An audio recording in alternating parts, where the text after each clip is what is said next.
పైసలు ఉన్నోడు పార్టీ కండు వేసుకుంటాడు, ఏళ్ళ నుండి ఉన్నోళ్లను ఎనుకకు దోస్తుంటాడు. అధిష్టాన మనసు గెలిచి అణిచివేయ చూస్తాడు, ఆశపడ్డ పదవి పైన తను కన్నే వేస్తాడు.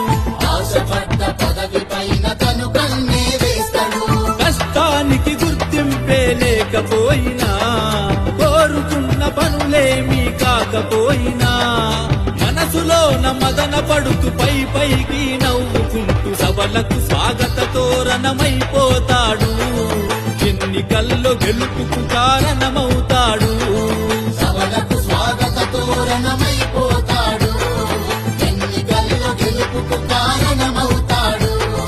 రాజకీయమందు రాజు కార్యకర్తరా, కార్యకర్త లేనిది లీడరే లేడురా.